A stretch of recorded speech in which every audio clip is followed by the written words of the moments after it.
Do you ever struggle with shiny object syndrome, otherwise known as SOS? Because that's what it is, a massive giant red flag that should be telling you, and you might not want to hear this, that the problem is not the strategy, the tactic, the business model, the person telling it you. The problem, if you're jumping from one thing to the next, is you. And I struggled with this for a long time. This is why I struggled so much in the first 5.5 years in business, because I jumped from one thing to the next. And my whole thing was I was a great starter, but I wasn't a very good finisher. My wife used to get really anxious every 3 months because she used to think, oh, here we go again. What's he going to do next? What's the next idea? What's the next thing he's going to jump to? Now, after working with thousands of entrepreneurs and through my own journey, I've come to realize that the single biggest factor, in my opinion, that determines whether or not someone is successful consistently versus someone who isn't, is their ability to focus on one thing consistently. It's a bit like a magnifying glass. If I want to start a blaze, I cannot just focus my magnifying glass on one spot here and then over there and keep on changing. I need to focus that magnifying glass on one spot consistently, so I don't just create a spark, but I create a roaring fire, a roaring blaze of results, the results that I want in my business. Now, there's a very specific cycle that people go through called the cycle of emotional change. And this is the thing, and there's different stages, and check in with yourself of where you tend to jump, because this will tell you where you need to go in order to break through shiny object syndrome. So the first one, have you ever done a course before or signed up for a course? And at the beginning of the course, and you'll notice a correlation between levels of certainty, time, and results here. The beginning of the course, you looked at this course and you signed up, and at the point of sale, you were like, yes, this is the thing. This is the thing that's going to solve all of my problems. This is the right person. It's the right program. I'm in. I got this. So certainty is high and skepticism and doubt is low. But then what happens, right? At first, you're all excited. It's the best thing ever. This is what we called uninformed optimism. You're optimistic. But what happens is you move to stage number 2. And in stage number 2 is what's called informed pessimism. Informed pessimism is when you get in the program and you're like, oh, I didn't realize I was going to have to get on video. I was going to have to put myself out there and be seen. I didn't realize it was going to take all of this work and I was going to have to do all of this techie stuff. I didn't realize all of this. They didn't tell me this on the sales pitch.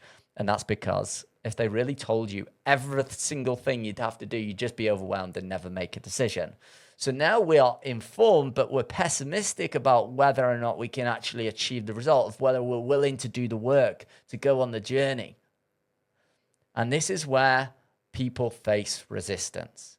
This is where the doubt starts to creep in. The level of certainty is dropping as we become more informed, and doubt might start to creep in, or a feeling of discomfort, a fear that I might fail, that I might not complete this course, that I might not get results with this program or course. Before we move into the third stage. The third stage is a critical point. This is called the Valley of Despair. Now, in the Valley of Despair, you make one of 3 decisions. You either decide that I made a mistake and this probably wasn't the right course for me. I was a bit naive in it. Number 2, you blame. You blame the person who sold it to you. You blame the vehicle. You blame the strategy. You blame anything you possibly can except yourself, because the ego doesn't like that and it wants to avoid pain and discomfort, so it needs to find a scapegoat. So you're now at the effect of other people and other things, which is not an empowering place to be. Or number 3, you decide that, hey, I can see what it takes. I know this is going to be hard, but I'm committed. I'm in for the long haul and I'm willing to go there. Now, on choices 1 and 2, you will do something very specific. Because it's uncomfortable, because doubt is high, because certainty is low, you will look for the next shiny object. You will look for the next thing that promises the secret, the magic bullet, the thing that's easy, the thing that's more comfortable, so you can get in this feedback loop of starting and quitting, starting and quitting. And that is the fast track to never realizing your full potential in life and business. If you took the third choice, you move into the next stage of this entire process. And then the next stage of this process is stage number 4, called informed optimism. You know what it's going to take. You know that the scope of the work that's needed, and you're here on the journey. Now, at this point, you might have even got your first few results. If you've got your first few results, your confidence and certainty goes up. But then there's that doubt in your mind of, was this just luck? And you realize that you can't just do outreach once. You can't just try and find clients one time. You've got to do it over and over and over and over again. And what happens is when you break through that, when you lean into what's uncomfortable, which most people do, when you lean into the resistance and you break through, you move to stage 5, which is where you create success and fulfillment in that specific area of life. And this is where very few people get to. This is why only 5% of people ever complete courses. They never get here because they're not willing to do what it takes. They don't have a vision powerful enough pulling them forward, or why big enough that's pulling them forward.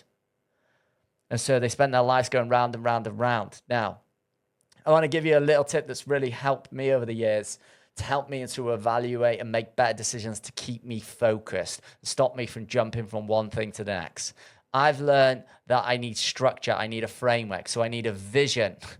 I need structure. I need routine in my life. That's really important to me because I am emotional. I do want to jump from one thing to the next. I do like novel things, AI, a new strategy, a fast form. It's a nature of the mind. So what I say to myself, I get offered opportunities all of the time to go on podcasts, emails, new opportunities. I turn around and I always say to them, instead of reacting, I respond. So the first thing I say to them is, instead of yes, I say maybe. Now, what maybe does, it creates enough space for you to engage your conscious mind and a different part of the brain. So you bring on your decision center, you bring on your logical brain. And what this does is it allows you to go deeper and ask better questions. So if someone says, hey, Jay, will you come on be on my podcast? Instead of like, yeah, I'll come on your podcast, and I don't even know who the target market is it aligned for me, the topics, what they want me to talk about? What that allows me to do is go, okay, let me just check. Who's the audience? How many downloads do you get a month? What was your vision of what you had for me in terms of the value I can add to your audience? And then I can make a more informed decision as to whether or not I move forward or not. So if you are someone who struggles with shiny object syndrome, you are presented with a couple of options there. One, you lean into what's uncomfortable, you do what's necessary, and you go deeper and exploring and understanding why you do it. This could be fear, this could be doubt. Of course, I can help you with that. You can reach out to me personally, just reply to this email, and I'll be able to set up a call to discuss how I might be able to help you. Or number 2, you get really good at using those words of maybe or just no, because it isn't a fit for your vision of where you're taking your business, what you're trying to create in your life. I hope you've enjoyed this one, and I'll speak to you soon.